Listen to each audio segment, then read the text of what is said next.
One of the most fun parts of playing through the Smash Bros. Games is challenging all the awesome event matches. They're just so creative, fun, and addicting that some of you might wish that there was an infinite amount of them. But, unfortunately, like in a lot of forms of media, there are going to be exceptions. Event matches that will make you go from having a lot of fun to wanting to pull your hair out. I'm going to reveal to you what they are for me. The only rule is that there are 3 or 4 event matches per game, so I don't just focus on one installment. Here we go. Ready? Go!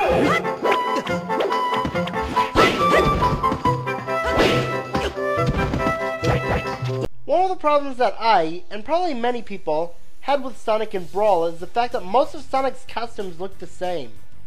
The most noticeable differences are the fact that the rings he wears are a different color, which you'll barely notice because of how it takes up less than 10% of his model. So that's why having a fight between multiple Sonics is a terrible idea. Do you want a taste of what these people have to go through? Well, good, because the first entry on this list is Sonic Boom. Wait, what? Did I hear you wrong? You mean you didn't want a taste of it? Too bad, because if you aim to complete every event match, you're playing this one whether you like it or not. Considering the name of the event match, if you take a certain game by the same name that came out 6 years later into account, this event is just as good as you'd expect it to be. A battle that requires you to knock out 15 Sonics would have been okay, a filler event match, but still would have been tolerable if you knew which was which, and to think, we're only at the number 10 entry on this countdown. There are some things better off not being reenacted, such as the final boss fight from Zelda 2: The Adventure of Link. Just thinking about it will probably flood you with all the agony-inducing memories from that game. I got an idea. Let's bring that fight back! As Link versus a dark version of himself that has the skills of someone at like CPU level 9. Even if it isn't level 9, it seems like it is, because he plays like one of those expert Smash Bros. Players, when people who began with Melee might have not even been playing for a month yet. For people who are veterans at Smash, he's probably not that bad, but for newcomers, he's a pain to deal with. He'll be rapidly comboing you like a punching bag while you're left completely helpless, not knowing what you should do to defend yourself, because his attacks seem way too quick when compared to other CPUs you fight. The only way you can possibly hope to win, if you're not an expert player, is if luck decides to feel sorry for you and let you win. It's not as bad as the original fight because at least he doesn't defend himself as constantly as he did then. But what genius came up with the brilliant idea of bringing this back? It's a bad memory that should have been left forgotten because it's far from fun. I need to be more careful when I say that something is hands down the worst of something I've seen. For example, when I complain about the gamer stage being the worst stage in Smash Bros. History. But when I realized what I needed to do, the stage wasn't that bad. I still think it's stupid to have your mom as a stage hazard, but they do give warnings of her coming, and if you subtract the whole your mother being a hazard thing, not too bad of a mechanic. However, it's still a nuisance to play on in the past your bedtime event. This event functions similarly to the sleeping in the eggs event from Brawl, only with Jigglypuff Sing, and you have to put 3 enemies to sleep at once instead of 2. To make matters worse, look at the stage you're on, where the mom keeps showing up and waking up the opponents that you're trying to put to sleep. On top of being both stupid and frustrating, it doesn't even make any sense in context of the event. My mother tries to make sure the player is asleep, and you're trying to put the enemies to sleep, and yet she's the one keeping them awake. Someone call the doctor because we found ourselves a bad case of hypocrisy. Brawl's way of handling events, by making most of them set you as a character instead of making it your choice, can be seen as either a good thing or a bad thing. A good thing because it gives nearly every character a chance to be in the spotlight, but a bad thing because you don't have as many strategies since you're limited to one character, especially in Super Waterfall Climb. In this event match, you play as in the faster Rumble Falls as Zelda. They should have realized that a slow jumper combined with a fast-scrolling version of a stage was a terrible setup for an event from the get-go. I can handle playing Zelda on Rumble Falls, but on a faster version it's a huge headache. Because of Zelda's molasses jumping and falling speed and Forora's wind taking too long to happen, you won't be able to catch up with the stage in time. But can you transform into Sheik?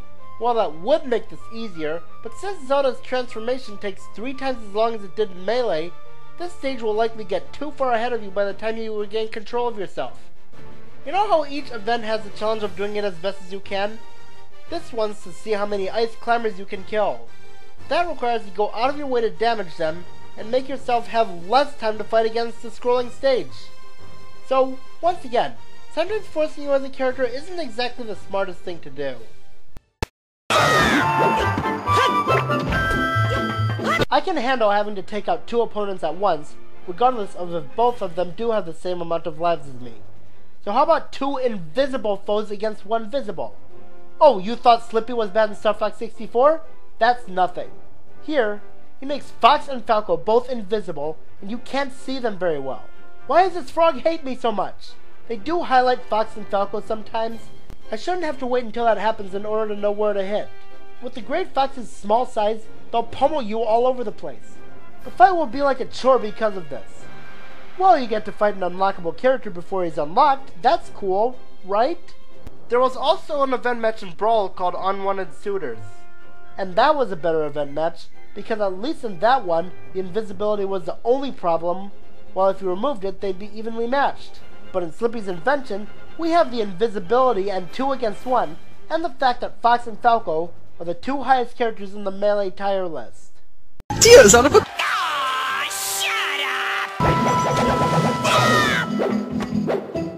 While we're on the topic of bad Star Fox related events, next up on the list comes one of the most horrendous defense missions I've experienced in a video game. Ladies and gentlemen, Great Fox Defense. This time around, Falco must stop the parachuting Mr. Game & Watches from landing on the Great Fox, because if one lands, you lose. It may not be as cheap as it sounds. I mean, it may not be as cheap as it sounds at first, because they fall slowly and die almost instantly, but when a bunch of them start falling, you'll be hitting the buttons like mad in an attempt to prevent them from boarding. Even worse, some of them don't even have parachutes, so you'll have to act faster. Right when you think you're finished when their life count reaches 0, all of a sudden, more of them start raining from the sky more rapidly. Since Falco doesn't have any attacks that shoot upwards, your only method of keeping them away is to either up smash them when they're right about to land, which is a highly risky move, or to jump and use mid-air moves. The problem with mid-air moves, however, is that if you're so much as 1 second off, you'll miss, and you might as well call it quits because you'll have less than a second to keep them away. Even using Firebird will leave you vulnerable. As a result, this event match will very likely end in disaster.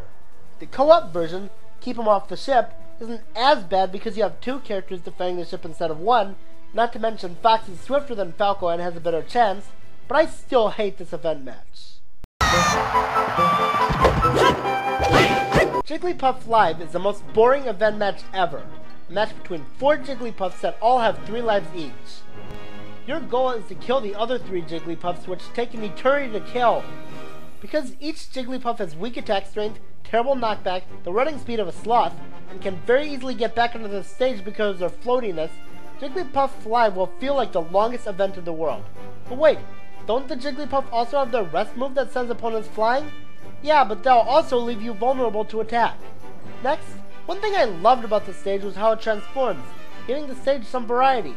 Not here! Here, the stage does not transform, making the event feel longer. The only redeeming factor to Jigglypuff Live is that there's a cool trick you can perform on it. When the screen in the background of the stadium zooms in on a Jigglypuff, if that said Jigglypuff sings on the stage, everyone else will fall asleep. Cool trick, but it doesn't help that it'll happen at random, and since there's a 1/4 chance that it'll focus on you when this does happen, if you want to perform that trick you must play the event match multiple times. What I'm trying to say is that this is a terrible event match. As if the past your bedtime event wasn't horrible enough, just be thankful you're doing that alone. Otherwise, we've got the Secret Smash event. You play as Mr. Game & Watch and Duck Hunt Dog, and you face off against another Mr. Game & Watch and Duck Hunt Dog, only they have 2 lives each when you only have 1. Normally, the mother causes around 50% damage, but this time it's pretty much an instant kill. And to top that off, if one of your character dies, you are disqualified. So in other words, don't get caught even once or you'll regret it. And when you think you're completely safe behind a wall, your opponents will knock you into plain sight and end your challenge. And thanks to the fact that the opponent's Mr. Game & Watch continuously spams Judge, there's a higher chance you'll get killed. This is even worse if you're the only one in the house who is a gamer, while you're doing this alone. You'll focus on both your character's safety, and sometimes you'll be so busy hiding your character that you won't notice the other one plummeting to his death. Well, I guess we all learned a valuable lesson today. Challenging and punishingly difficult aren't the same thing.